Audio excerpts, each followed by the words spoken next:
All right, the next theory that we're going to take a look at is Vygotsky's theory of development, which is also the socio-cultural theory of development. So, building upon the importance of social interaction, Vygotsky studied the role that social interaction plays in the development of cognition. So, he was really focused on the social interaction between children, which are obviously growing. So, he focused on children and their growth development, the interactions they had with those around them in the development of their cognition and their higher order learning. Now, Vygotsky actually, unfortunately, passed away at a very young age. He was only 38, so much of his theory was left unfinished. But from what we do know of what he did discover and what he did theorize, gives us a lot of insight into this theory of development. So, Vygotsky developed this theory, and he said that babies have elementary mental functions, and there are 4 of them.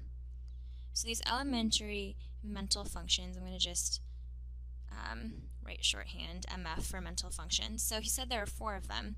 One of them is attention. So we have attention,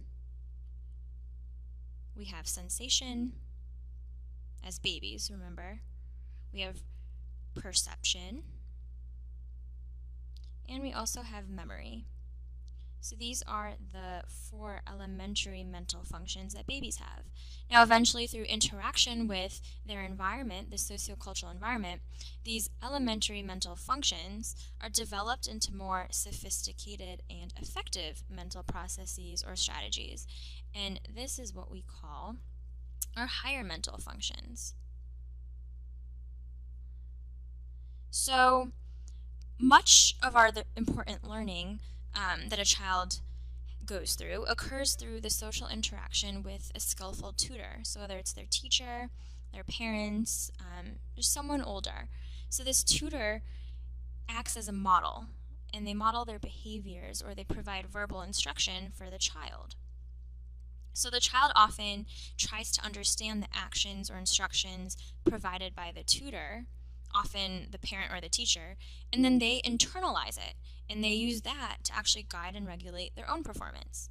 So let's take a little trip down memory lane. Think about when you were a little kid and when you were given your first puzzle to put together. I remember when I had my first puzzle and I was trying to solve it all alone, I had a really hard time. But I also remember my dad sitting right next to me and describing and demonstrating some basic techniques and tips and strategies to solve it. So he first told me to put, or actually find, all the corner and edge pieces and to separate those from the middle pieces. And he gave me a couple pieces to put together and kept on encouraging me as I went along.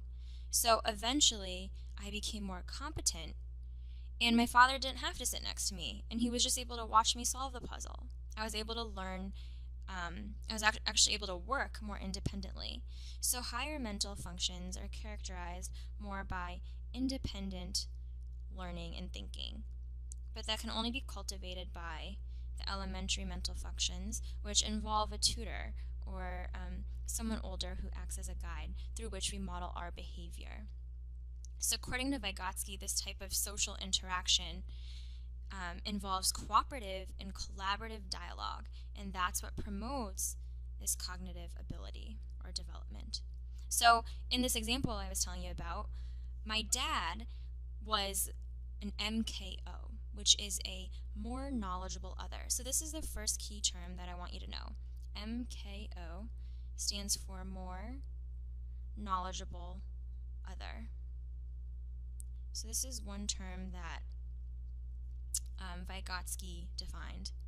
So the more knowledgeable other is basically someone who has a better understanding or a higher ability level than the learner, which in this example was me. I was the learner. So this MKO has a higher level of understanding and ability with respect to whatever the task is at hand. So in this case, my dad was an MKO because he had a better understanding of how to put the puzzle together than I did. So an MKO is someone else But then we have to add in that sociocultural factor. So the interaction of myself, which is right here, with the MKO, the other person, is what leads to learning, which we'll put over here. And it's what also leads to these higher mental functions and independence. Now, the second key term that I want you to know is called the zone of proximal development. So ZPD for short, but I'll just write it out here. So it's called the zone of proximal development. And basically, I'm going to illustrate in a second for you what this looks like. But this zone of proximal development is the part where the most sensitive instruction or guidance should be given. So in my puzzle example, I was in that zone of proximal development because I was most sensitive to the information my father was giving me. I was between the ability of being able to do something and not being able to do something. And then that zone of guidance that I received is what allowed me to transition from the set of skills I already have to a more expanded set of skills by learning and going beyond what I had already known. So this is what develops these higher mental functions. So let's pretend that this is our, right here, I'm going to draw a box. And this box right here represents everything that's beyond our reach and what we can't do. So I'm going to put a big can't do over here. And then this little circle inside over here represents everything we can do currently. In our current state, it's what we can do.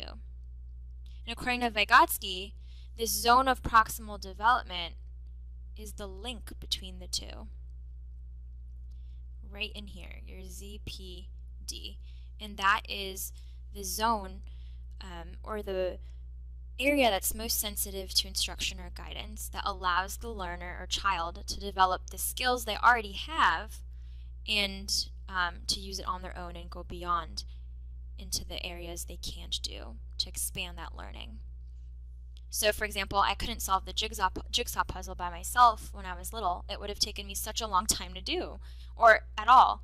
But I was able to solve it following the interaction with my father. So the ZPD involves an interaction with the MKO.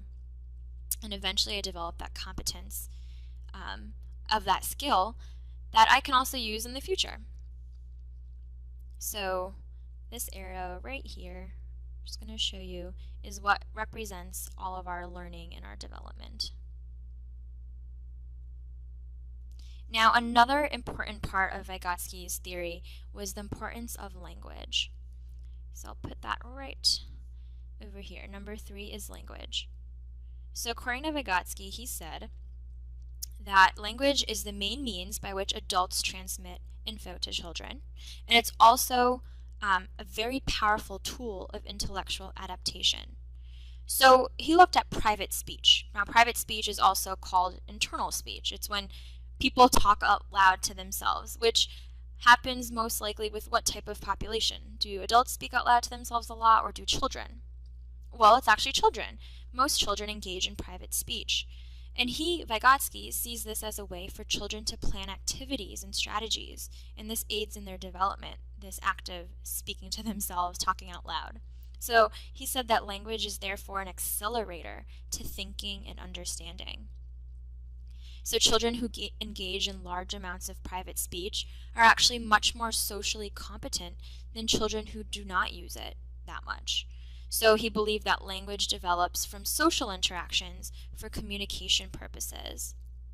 And later language ability becomes internalized as thought. So as we grow older, it becomes more internalized, which is called our inner speech.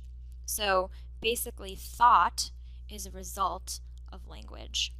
That ability to think for ourselves and develop that independence of executing skills comes from this importance of language, according to Vygotsky. So there you have it. These are the 3 main parts of his theory.